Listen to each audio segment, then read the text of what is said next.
അതിനിടയിൽ മുഖ്യമന്ത്രി V D Satheesan ഉറപ്പിച്ചു പറഞ്ഞ ഒരു കാര്യത്തിലേക്ക് കടക്കുന്നു. ക്ഷേമ പെൻഷൻ വർധന 3000 രൂപയാക്കുമെന്ന വാഗ്ദാനം സർക്കാർ വൈകാതെ നടപ്പിലാക്കുമെന്ന് മുഖ്യമന്ത്രി നിയമസഭയിൽ വാക്കുകൊടുത്തു. പെൻഷൻ വർധനയ്ക്ക് LDF സർക്കാരിന്റെ കാലത്തുണ്ടായ കാലതാമസം ഈ സർക്കാരിന്റെ കാലത്തുണ്ടാകില്ല. ഈ മാസത്തെ പെൻഷൻ മറ്റന്നാൾ മുതൽ വിതരണം ചെയ്യുമെന്നും മുഖ്യമന്ത്രി നിയമസഭയിൽ പറഞ്ഞു. ഇതിൽ സാമൂഹ്യ സുരക്ഷാ ക്ഷേമ പെൻഷൻ 3000 രൂപയായി ഉയർത്തുക എന്നത് ഇന്ദിരാ ഗ്യാരണ്ടിയുടെ ഭാഗമായി ക്രമ നമ്പർ 3 ലക്ഷ്യം 12ന്റെ ഭാഗമായും ഉൾപ്പെടുത്തിയിട്ടുണ്ട്. ഇത് സംബന്ധിച്ച് തീരുമാനമെടുക്കുന്നതിന് സംബന്ധിച്ച നടപടികൾ സർക്കാർ സ്വീകരിച്ചു വരുന്നു. എന്തായാലും കഴിഞ്ഞ സർക്കാരിൻ്റെ കാലത്ത് 1600 രൂപയുടെ പെൻഷൻ 2500 രൂപയാക്കി വർദ്ധിപ്പിക്കും എന്നൊരു വാഗ്ദാനം ഉണ്ടായിരുന്നു. സാർ, അത് ആദ്യത്തെ 4.25 വർഷക്കാലം 1600 രൂപയിൽ നിന്ന് 1 രൂപ കൂട്ടിയില്ല.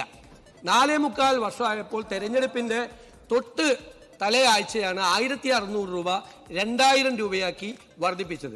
എന്തായാലും അത്തരം ഒരു കാലതാമസം ഈ 3000 രൂപയുടെ കാര്യത്തിൽ ഈ സർക്കാരിൻ്റെ ഭാഗത്ത് നിന്ന് ഒരു കാരണവശാലും ഉണ്ടാവില്ല. എത്രയും പെട്ടെന്ന് ജനങ്ങളോട് നൽകിയ വാഗ്ദാനം ഈ സർക്കാർ പാലിക്കുക തന്നെ ചെയ്യും. പ്രിയദർശിനി പദ്ധതിയുടെ ഭാഗമായി ഒരു ഓർഡിനറി ബസ് പോലും ഫാസ്റ്റ് പാസഞ്ചർ ആക്കിയിട്ടില്ലെന്ന് മുഖ്യമന്ത്രി നിയമസഭയിൽ വ്യക്തമാക്കി. ലൈവ് ഭവന പദ്ധതി നിർത്തലാക്കുമെന്ന ആശങ്ക വേണ്ടെന്ന് തദ്ദേശ വകുപ്പ് മന്ത്രി KM ഷാജിയും നിയമസഭയെ അറിയിച്ചു. R. ശ്രീജിത്ത് നിയമസഭാ മന്ദിരത്തിൽ നിന്നും തത്സമയം ചേരുന്നു. Sreejith, good morning. എന്തൊക്കെയാണ് മന്ത്രിമാർ മുഖ്യമന്ത്രിക്ക് ഉറപ്പ് കൊടുത്തിരിക്കുന്നത്? Good morning SK. ചോദ്യോത്തരവേളയിലാണ് ക്ഷേമ പെൻഷൻ വിതരണം 3000 രൂപ എന്ന വാഗ്ദാനം പാലിക്കുമെന്ന കാര്യം മുഖ്യമന്ത്രി വി ഡി സതീശൻ ഉറപ്പ് നൽകിയത്. 3000 രൂപ എന്നത് ഇന്ദിരാ ഗ്യാരണ്ടിയിലെ 3ാമത്തെ ഗ്യാരണ്ടിയായി ഉറപ്പ് നൽകിയതാണ്. അത് LDF സർക്കാരിനെ പോലെയല്ല, UDF സർക്കാർ കൃത്യമായി പാലിക്കും. എന്നാൽ LDFന്റെ കാലത്ത് ക്ഷേമ പെൻഷൻ 1600 രൂപയിൽ നിന്ന് 2500 രൂപയായി വർദ്ധിപ്പിക്കുമെന്ന വാഗ്ദാനം നടപ്പിലായില്ല. 4.25 വർഷം പിന്നിട്ടപ്പോഴാണ് തുക 2000 രൂപയായി ഉയർത്തിയത്. ആ രീതി എന്തായാലും UDF സർക്കാർ അവലംബിക്കില്ല. കൃത്യമായ വാഗ്ദാനം നടപ്പിലാക്കുമെന്നാണ് അദ്ദേഹം അറിയിച്ചത്.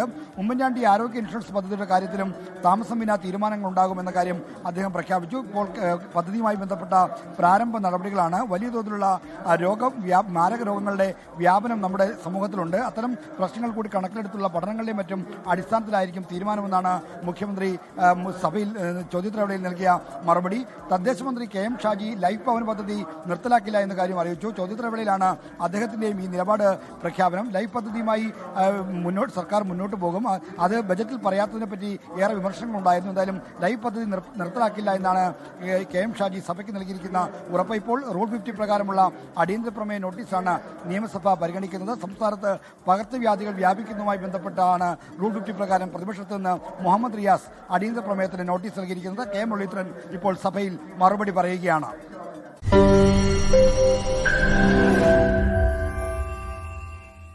ലോകത്തെവിടെയായാലും ഏത് സമയത്തും 24 വാർത്തകളും ഓഗ്മെന്റഡ് റിയാലിറ്റി പാക്കേജുകളും എക്സ്പ്ലെയിനറുകളും വിശദമായി കാണാൻ ഞങ്ങളുടെ YouTube ചാനൽ നിങ്ങൾക്ക് സബ്സ്ക്രൈബ് ചെയ്യാം.